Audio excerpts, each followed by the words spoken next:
Hello dear students, welcome you all to my YouTube channel English Hospital 24 and my Facebook page English Education. যে সকল শিক্ষার্থীরা traditional সিস্টেমে SSC পরীক্ষা দিতে যাচ্ছ তাদের জন্য আজকে আমি বিগত বছরে বাংলাদেশের এসএসসি পরীক্ষায় ঢাকা বোর্ড এবং রাজশাহী বোর্ড 2023 সালে যে প্রশ্ন এসেছিল পাংচুয়েশন নিয়ে, পাংচুয়েশন মিনস বিরাম চিহ্ন, সেই কোশ্চেন দুটো সলভ করে দেখাবো তোমাদের একেবারে চোখের সামনে যে কীভাবে পাংচুয়েশনে সঠিকভাবে ব্যবহার করতে হয় পাংচুয়েশন এবং কীভাবে ক্যাপিটালাইজেশন সঠিকভাবে করতে হয় এবং কীভাবে ফুল মার্কস এখানে পেতে হয়। তো এই পাংচুয়েশন যে শুধু এসএসসি পরীক্ষাতে আসে তা নয়, এছাড়া বিভিন্ন ধরনের যে প্রতিযোগিতামূলক পরীক্ষাগুলো রয়েছে, চাকরির পরীক্ষা, ইউনিভার্সিটি অ্যাডমিশন টেস্ট সহ বিভিন্ন জায়গায় কিন্তু এগুলো থাকে। বিশেষ করে চাকরির পরীক্ষাতে একটা সেন্টেন্স দেওয়া থাকে, এমসিকিউ টাইপের যে কোশ্চেন থাকে সেখানে, যে where will the punctuation be correctly used, কোন জায়গায় পাংচুয়েশন সঠিকভাবে ব্যবহৃত হবে সেইটি ব্যবহার করে চারটা অপশন দেওয়া থাকে, সেখান থেকে সঠিকটি বাছাই করতে হয়। সুতরাং শুধু যে এসএসসি পরীক্ষার্থীদের দেখার প্রয়োজন এই ভিডিও লেসনটি তা নয়, সকল ধরনের শিক্ষার্থীদেরই ভিডিও লেসনটি দেখা প্রয়োজন। এখানে আমি প্যাসেজ আকারে দেখাবো, বাট অন্য চাকরির পরীক্ষাগুলোতে কিন্তু সেন্টেন্স আকারে আসে, প্যাসেজগুলোর মধ্যে থেকেই কিন্তু সেন্টেন্স। সুতরাং সকলকেই দেখার অনুরোধ করছি এবং যারা চ্যানেলটি এখনো সাবস্ক্রাইব করেনি প্লিজ সাবস্ক্রাইব করে ভিডিও লেসনটি অন্যদের সাথে শেয়ার করবে। তো এখানে পাংচুয়েশন সাধারণত এসএসসি পরীক্ষাতে এবং অন্যান্য চাকরির পরীক্ষাগুলোতেও কথোপকথন থাকে, দ্যাট মিনস ন্যারেশন টাইপের থাকে, আবার সিম্পল টাইপেরও থাকে। ন্যারেশন টাইপের যদি থাকে তাহলে বক্তব্য যেটা থাকবে সেটা ইনভার্টেড কমার মধ্যে আটকানো থাকবে, আর যেটা রিপোর্টিং ভার্ব সেটা বক্তব্য দ্যাট মিনস ইনভার্টেড কমার বাহিরে থাকবে। আমরা এখানে দেখি বক্তব্য কে বলেছে, Mehedi said to Nitu first year programme after the next examination, পরে পরীক্ষা পরে তোমার কর্মসূচি কি, এটা মেহেদি বলছে নিতুকে। সুতরাং যে এখানে দুজনের বক্তব্য রয়েছে, প্রথম কথাটি বলছে মেহেদি, তাহলে যে মানুষের নাম যেখানে থাকবে সেখানে সেই শব্দের প্রথম অক্ষরটি অবশ্যই বড় হাতের হবে। মানুষের নামে যতগুলো অংশ থাকবে প্রত্যেক অংশের প্রথম অক্ষরটি বড় হাতের হবে। এখানে শুধু মেহেদি রয়েছে, এম বড় হাতের হবে। মেহেদি সেড টু নিতু, নিতু এখানে নিতু মানুষের নাম, সুতরাং এটাও বড় হাতের হবে।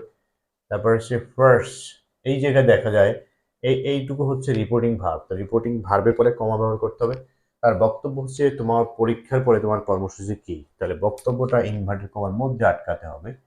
ইনভার্টেড কমার মধ্যে আবার প্রথম অক্ষরটি বড়দের হবে। এখানে ফার্স্টের এখানে হোয়াট ইজ, তো ইজের এখানে আইটা নেই, তো যদি যেখান থেকে কোনো বর্ণ বাদ দেওয়া হবে সেই জায়গাতে অ্যাপোস্ট্রফি ইউজ করতে হবে। কমা হচ্ছে নিচে হয়, অ্যাপোস্ট্রফিটা উপরে হয়। তাহলে what's your programme,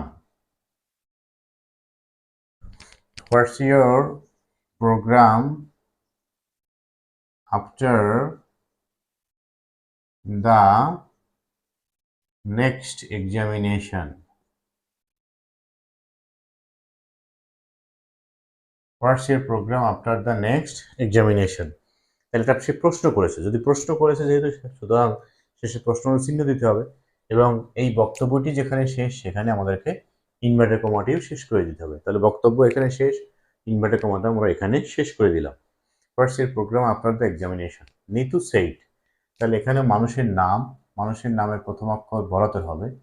Nitu said, Nitu বলল, তাহলে এখানে আমরা দেখতে পাচ্ছি নিতু শুধু বলছে কিন্তু কাকে বলছে তার নামটি দেয়া নেই, সুতরাং এখানে কমাটা আমাদেরকে এই সেইডের পরে ব্যবহার করতে হবে। যেমন এখানে ছিল সেইড টু নিতু, তারপরে কমা বসছে, কিন্তু এখানে কিন্তু সেইডের পরে অবজেক্টে দেওয়া নেই, সুতরাং সেইডের পরেই কমা ব্যবহার করতে হবে।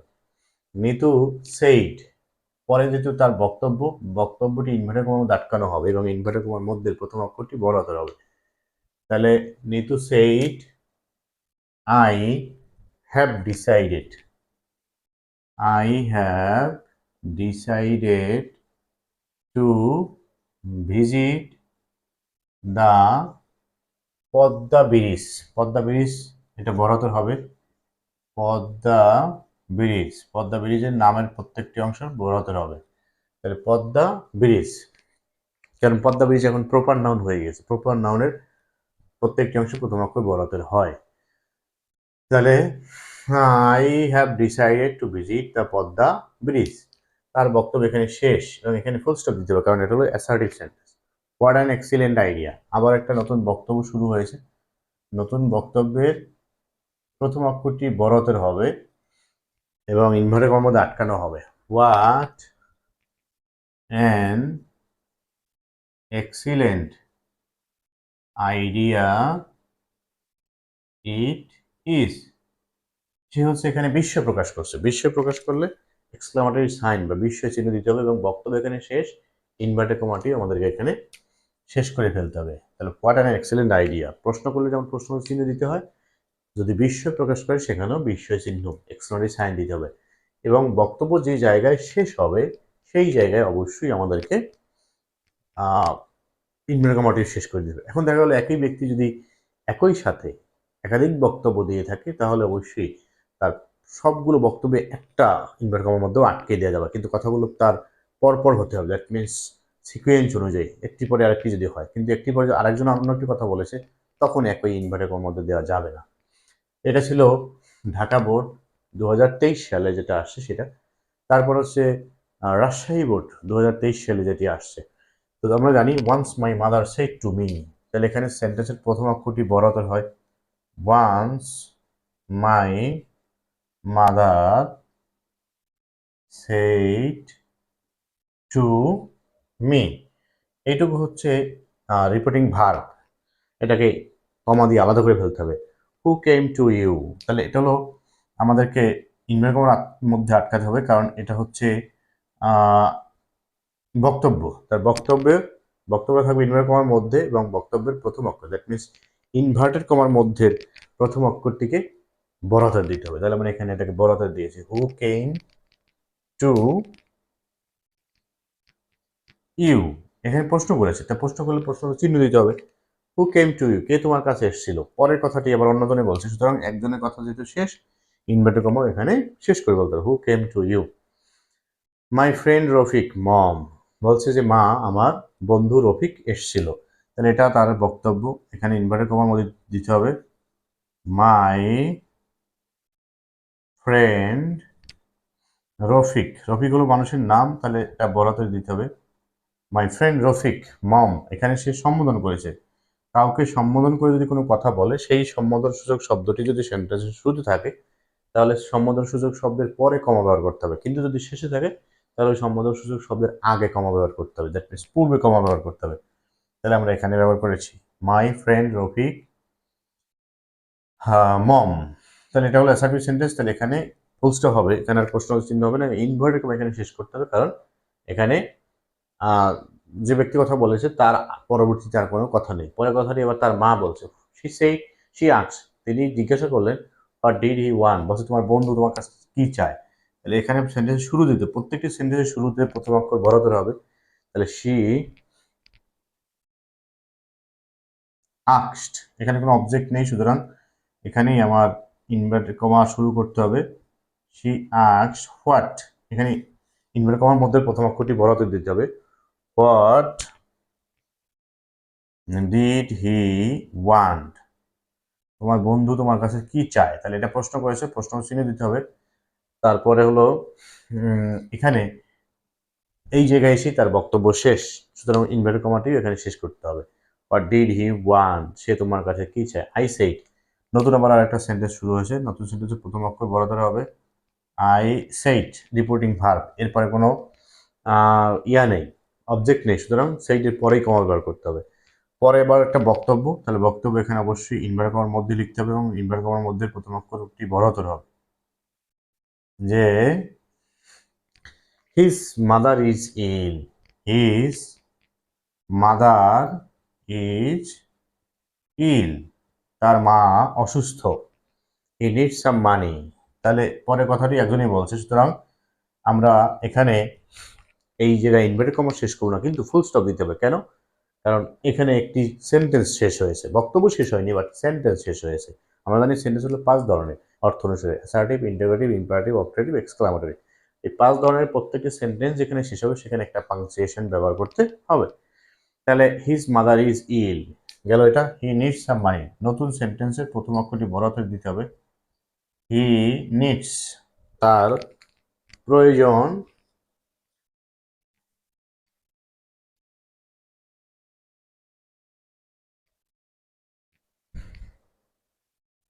হি নিডস সাম মানি, তার কিছু টাকার প্রয়োজন।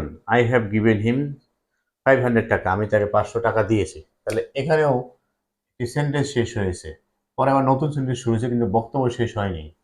তাহলে আই হ্যাভ গিভেন হিম 500 টাকা, আমি তাকে 500 টাকা দিয়েছি। এখানে সেন্টেন্স শেষ। তাহলে এখানে আমাদেরকে প্রশ্ন দিতে হবে। পরের কথাটা কি বলছে? মাই মাদার সেইড, তার মানে পরে মা বলছে। তাহলে এখানে ছেলের বক্তব্য সব শেষ। তাহলে এখানে আমাদেরকে ইনভার্টেড কমাটিও শেষ করে ফেলতে হবে, যে আমি তাকে 500 টাকা দিয়েছি। মাই মাদার সেইড ওয়ান্ডারফুল, আমার মা বললো। তাহলে এটা নতুন সেন্টেন্স শুরু হয়েছে, বলাতে হবে মাই মাদার সেইড। এই সেইডের পরে কোনো অবজেক্ট নেই, সুতরাং সেইডের পরে কমা ব্যবহার করতে হবে। ওয়ান্ডারফুল, খুব চমৎকার। তাহলে এটা হলো তার বক্তব্য। এখানে ইনভার্টেড কমার মধ্যে প্রথম অক্ষরটি বলাতে হবে ওয়ান্ডারফুল, এখানে এক্সক্লামেটরি সাইন এবং বিস্ময় চিহ্ন দিয়ে ইনভার্টেড কমা শেষ করে ফেলতে হবে, কারণ এরপর আর কোনো তার বক্তব্য নেই। ওয়ান্ডারফুল, খুব সুন্দর, তার মানে সে বিস্মিত হয়েছে বা আনন্দ প্রকাশ করেছে। আনন্দ প্রকাশ করলে এখানে এক্সক্লামেটরি সাইন দিতে হবে, এবং তার বক্তব্য এখানে যেহেতু শেষ, সুতরাং পাংচুয়েশনটি এখানে, দ্যাট মিনস ইনভার্টেড কমাটিও শেষ করে ফেলতে হবে। তো আমরা এখানে যে রাজশাহী বোর্ড এবং ঢাকা বোর্ড 2023 সালে যে প্রশ্ন দুটো এসেছিল সেটা আমরা এখানে সমাধান করেছি। সুতরাং কীভাবে সমাধান করলাম, কীভাবে সমাধান করতে হয়, এই জিনিসগুলো তোমরা এখান থেকে অবশ্যই শেখার চেষ্টা করবে। যদি ন্যারেশন টাইপের থাকে তাহলে অবশ্যই যে জায়গায় সমস্যা হয়, বোর্ড পরীক্ষার খাতা চেক করার সময় আমরা যেটা খেয়াল করি যে শিক্ষার্থীদের, সেটা হচ্ছে তারা বক্তব্যগুলো আইডেন্টিফাই করতে পারে না, কে বক্তব্য দিয়েছে। অনেক সময় দেখা যায় রিপোর্টিং থাকে না, অর্থ অনুযায়ী বুঝতে হয়, বক্তব্য আগে পরের বক্তব্যগুলো দেখে বুঝতে হয় যে আসলে কে বলেছে। সেই জিনিসগুলো খেয়াল না করে অনেকেই আছে সমাধান করে দেয় এবং পরীক্ষাতে ভুল হয়ে যায়। তো আশা করছি এখানে এই দুটো সমাধানের মাধ্যমে তোমরা বুঝতে পারবে আসলে এগুলো কিভাবে পরীক্ষা হলে সমাধান করতে হয়, কি কারণে তোমাদের ভুল হয়, এবং কিভাবে এগুলো সমাধান করলে তোমরা পরীক্ষায় শতভাগ নাম্বার পাবে এবং কোনো ভুল হবে না। আশা করছি যারা শেষ পর্যন্ত দেখেছো তারা পাংচুয়েশন ব্যবহারের বিষয়গুলো বুঝতে পেরেছো। অল্প কয়েকটি বিষয় মনে রাখলে কিন্তু পাংচুয়েশনের ঝামেলা শেষ হয়ে যায়। আশা করছি যারা শেষ পর্যন্ত দেখেছো তারা অবশ্যই আমার চ্যানেলটি সাবস্ক্রাইব করে রাখবে, অন্যদের সাথে শেয়ার করবে। শুধু তোমাদের কাছে এই ভিডিও লেসনটি দেখার জন্য কৃতজ্ঞতা প্রকাশ হিসেবে এতটুকুই আমি চাই, সেটা হচ্ছে তোমরা বিভিন্ন ফেসবুক গ্রুপে লিঙ্কটা শেয়ার করে দেবে এবং তোমার বন্ধুদেরকেও বলবে এই চ্যানেলটির কথা, যাতে তারা এই চ্যানেলটি সাবস্ক্রাইব করে এখান থেকে তারাও শিখতে পারে। তো আজকে এখানে শেষ করতে চাই। I wish you all the best. Thanks for watching. Thanks to all.